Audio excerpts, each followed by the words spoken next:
ഭാവന ചേച്ചി, ചേട്ടാ, ഞങ്ങൾക്ക് അനോമിയുടെ കുറച്ച് കൂടുതൽ വിശേഷങ്ങൾ അറിയണം. എന്നാ നമ്മൾ എക്സ്പെക്ട് ചെയ്യേണ്ടത്? അല്ലെ അങ്ങനെ പേടിക്കുന്ന ഒരു ത്രില്ലർ ആണോ, അതോ ഒരു ഫാമിലി എന്റർടൈനർ കം ത്രില്ലർ മൂവിയാണോ?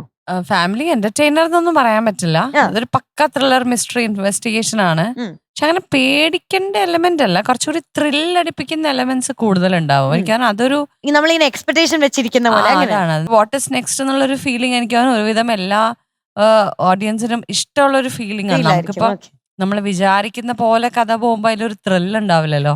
അപ്പൊ അതല്ലാതെ പോകുമ്പോ ഉള്ള സർപ്രൈസ് ഓഡിയൻസിന് ഇഷ്ടപ്പെടാൻ എല്ലാ കുറെ ട്വിസ്റ്റ് ഒക്കെ ഉള്ള അങ്ങനെയാണ്. രസമുള്ള Okay. രസമുള്ള എലമെന്റ്സ്. എലമെന്റ്സ് ഒക്കെ ഉണ്ട്. ഓക്കെ, ഇതിന്റെ ലൊക്കേഷനും കാര്യങ്ങളും ഒക്കെ എവിടെയായിരുന്നു? നമുക്ക് ഇത് ട്രെയിലർ കാണുമ്പോൾ അത് അറിയാൻ തോന്നും.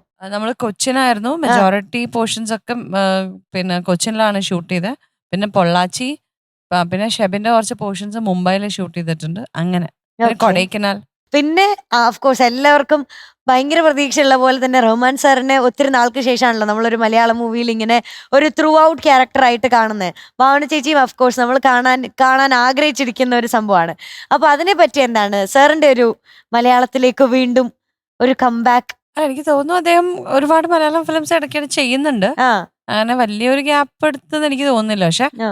നമ്മളിപ്പോ 80s 90s കണ്ട് വരുന്ന ഒരു ക്യാരക്ടർ ഒരു ആയിരിക്കില്ല അദ്ദേഹത്തിന്റെ ഈ സിനിമയിലെ ക്യാരക്ടർ. ഉം. ജിബ്രൻ എന്നൊരു പോലീസ് ഓഫീസർ ആണ്. ഉം. ബോഡി ലാംഗ്വേജ് ആണെങ്കിലും ഈവൻ പെർഫോമൻസ് ആണെങ്കിലൊക്കെ ഒരു കുറച്ച് വേറൊരു രീതിയിൽ കൊണ്ടുവരാൻ സാധിച്ചിട്ടുണ്ട്. അതും ഓഡിയൻസിന് ഒരു നല്ലൊരു അനുഭവമായിരിക്കും. ഓഡിയൻസിന്റെ അടുത്ത് എന്താ ചേച്ചി പറയാനുള്ള സ്പെഷ്യൽ ആയിട്ട്? തിയേറ്ററിൽ തന്നെ വന്ന് കാണേണ്ട ഒരു എക്സ്പീരിയൻസ് ആണ്. ഒരു ചെറിയ സൈഫൈ എലമെന്റ് ഉണ്ട് ഈ പടത്തില്. ഉം. അപ്പൊ അതൊക്കെ അതിന്റെ ഒരു വിഷ്വൽ ബ്യൂട്ടി അല്ലെങ്കിൽ അതിന്റെ ഒരു ആ ഒരു VFXന്റെ ഒരു അനുഭവം നമ്മൾ തിയേറ്ററിൽ ടെക്നിക്കലി കുറെ സംഭവങ്ങളുണ്ട്. അതെ. പിന്നെ ഇതില് സൗണ്ട് പാർട്ടിക്കിൾസ് എന്ന് പറഞ്ഞൊരു പുതിയ സൗണ്ട് ഡിസൈൻ ഉപയോഗിച്ചിട്ടുണ്ട്. ഒരു സൗണ്ട് സോഫ്റ്റ്വെയർ ഡിസൈൻ. അതിൽ ഈ ഹോളിവുഡ് ഫിലിംസ് ഓപ്പൺഹൈമർ, ഡ്യൂൺ, അതുപോലെ വെപ്പൺസ് ഒക്കെ പോലെ പടത്തിൽ ഉപയോഗിച്ചിട്ടുള്ള ഒരു സൗണ്ട് സോഫ്റ്റ്വെയർ ആണ്. ഓ. അത് ഇന്ത്യയിൽ എനിക്ക് തോന്നുന്നു ആദ്യമായിട്ട് അനോമിയിൽ ഉപയോഗിച്ചിരിക്കുന്നത്. അത് അവരുടെ ഒഫീഷ്യൽ പേജ് തന്നെ കൺഫേം ചെയ്തിട്ടുണ്ട്. ഓ, അപ്പൊ അടിപൊളി. സൗണ്ട് പാർട്ടിക്കിൾസിന്റെ ഒഫീഷ്യൽ പേജ്. അപ്പൊ എനിക്ക് തോന്നുന്നു അത് ആ ഒരു എക്സ്പീരിയൻസ് നമുക്ക് തിയേറ്ററിൽ നിന്ന് ഭയങ്കര രസമായിരിക്കും.